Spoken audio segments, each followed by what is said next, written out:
So now I have poured gas in it, and let's move it to gas now, and let's try to fire it up.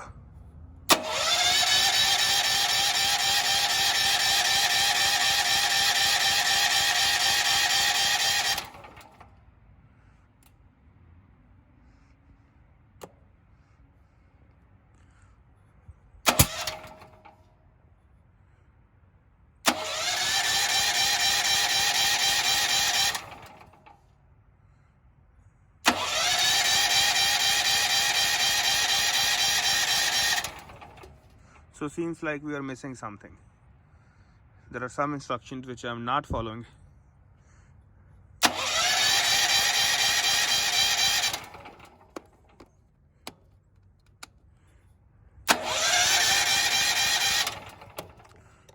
I'm going to turn it off and try again tomorrow.